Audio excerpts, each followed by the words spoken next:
Hello Gemini, welcome to Guru mind tarot. और ये reading है 27 अप्रैल से लेके 3 मई तक की। तो चलिए देखते हैं कि आपके लिए क्या मैसेजेस है एंड आप क्या एक्सपेक्ट कर सकते हैं लव में इस वीक में। Messages for Gemini.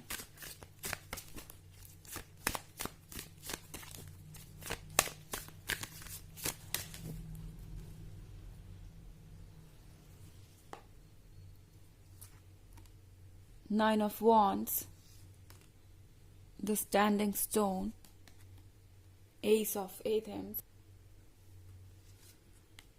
the World Tree,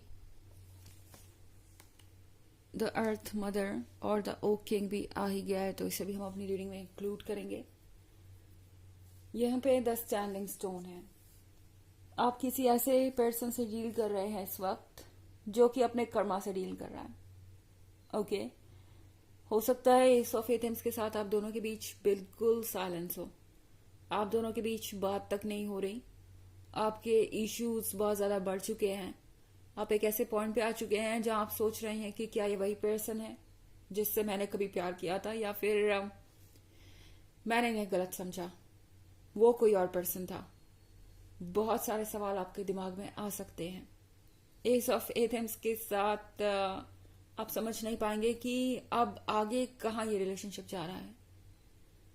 ये एक ऐसा पर्सन है जिसने शायद आपको कोई एक्सप्लेनेशन तक नहीं दिया, जरूरी नहीं समझा आपको एक्सप्लेनेशन देना अपने एक्शंस का।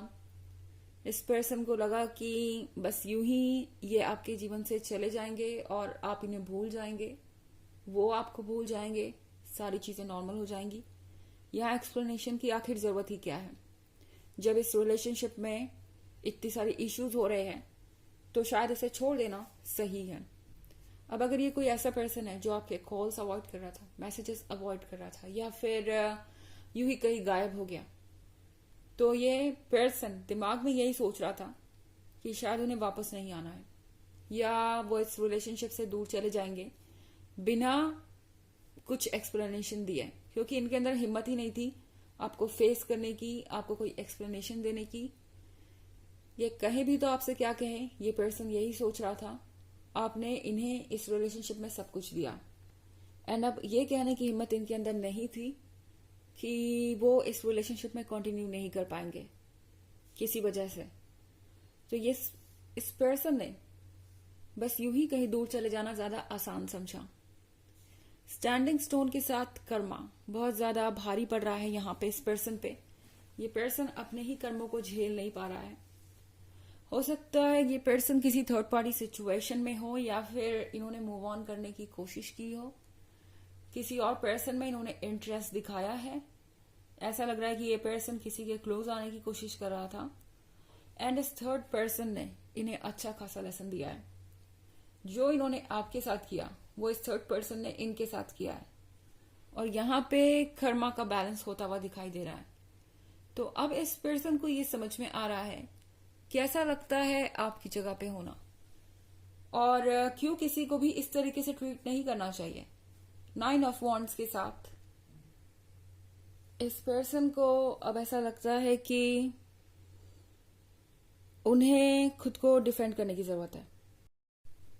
इंटरेस्टिंग बात यह है कि ये पर्सन अभी भी इतनी सारी गलतियां करने के बावजूद आपके सामने आके सरेंडर नहीं करना चाहता, आपके सामने आके ये एक्सेप्ट नहीं करना चाहता कि हाँ मुझसे गलती हुई है एंड मुझे आपकी माफी की जरूरत है, मुझे एक मौका चाहिए। क्योंकि ये पर्सन चाहता है एक मौका, इसीलिए खुद को डिफेंड करने की तैयारी कर रहा है। तो कहीं ना कहीं से ये पर्सन आपको दोबारा अप्रोच करने की कोशिश करेगा, चाहेगा कि आप उनकी बातों को सुने।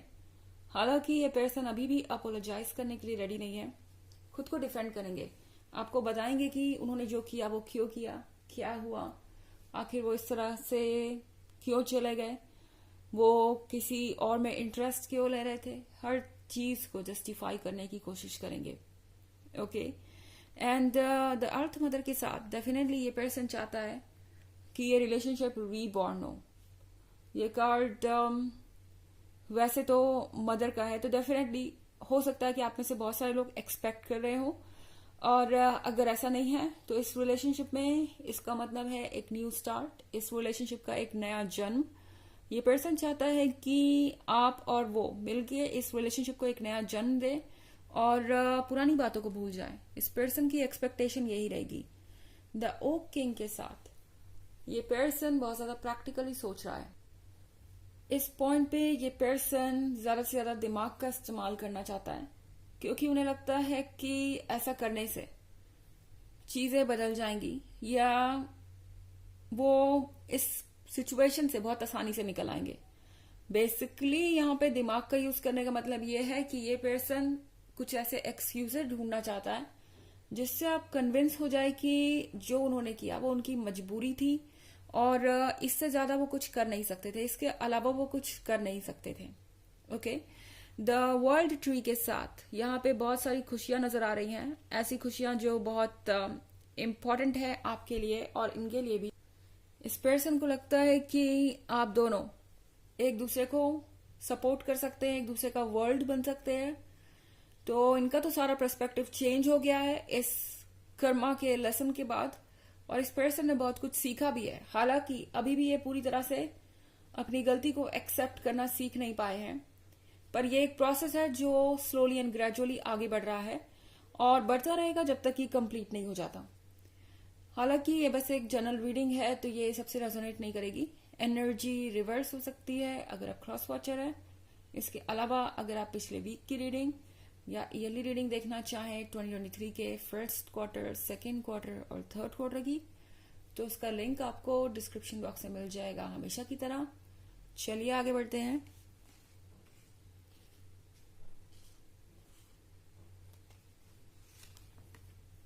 Nine of athames, ace of wands, the sid and three of एथेम्स।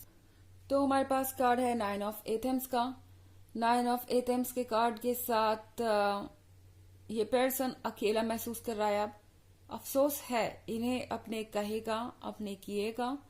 ये पर्सन मुझे बहुत हर्ट नजर आ रहा है, पेन में नजर आ रहा है और अकेलापन महसूस कर रहा है। उन्हें लग रहा है कि वो किसी से कनेक्ट नहीं कर पा रहे, कोई उनकी बात समझ नहीं सकता। एक जो समझने वाला पर्सन था भी, उसे इन्होंने खुद से दूर कर दिया अपनी ही हरकतों के कारण। एस ऑफ वॉन्ड्स के साथ अब ये पर्सन चाहता है कि इस रिलेशनशिप को किसी तरीके से वो जिंदा रखे। फिलहाल ये पर्सन आपके बारे में ही सोचता रहता है। ओके, इस अकेलेपन में अगर उनका कोई साथी है तो वो आपकी ही यादें हैं। इस पुरानी रिलेशनशिप में जो कुछ भी अच्छा हुआ उसी के बारे में सोच के ये थोड़ा सा खुश हो लेते हैं, क्योंकि इस वक्त इस पर्सन के लाइफ में बहुत सारा क्योस नजर आ रहा है मुझे और खुश होने की कोई वजह नहीं नजर आ रही। तो एस ऑफ वॉन्ड्स के साथ ये पर्सन आपको अभी भी इस रिलेशनशिप में बांधे रखना चाहता है। द सिड के साथ आपको इस बात का अंदाजा हो जाएगा। सिड के कार्ड के होने का मतलब है कि यूनिवर्स हमें कुछ ना कुछ बताता रहेगा, किसी ना किसी तरीके से कम्युनिकेट करता रहेगा। तो यहाँ पे ऐसी बहुत सारी चीजें आपके सामने आएंगी जिससे ये बिल्कुल जाहिर हो जाएगा कि ये पर्सन अभी भी आप में इंटरेस्टेड है या ये पर्सन आपको मिस कर रहा है।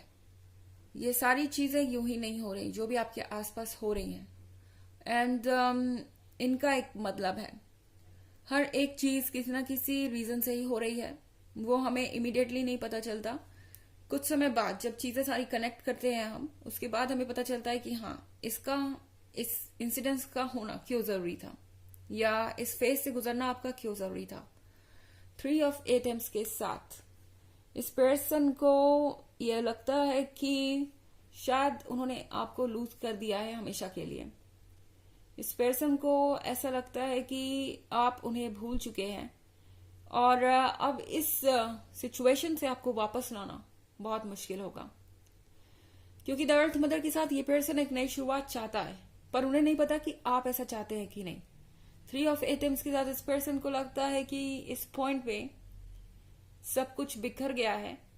हालांकि इसका मतलब ये नहीं है कि आप इन्हें चेस करें या आप इन्हें कुछ बताएं इस बारे में। यूनिवर्स आपसे कह रहा है कि आप अपनी जगह वेट करते रहिए। फिलहाल वो जरूरी है क्योंकि इस पर्सन को हीलिंग टाइम चाहिए। इन्हें खुद सारी चीजों को समझने दीजिए एंड खुद ब खुद सारी चीजों को होने दीजिए। फिलहाल आपके लिए बस वेट एंड वॉच ही सही है। चलिए देखते हैं आपके लिए ऑरेकल मैसेज क्या है।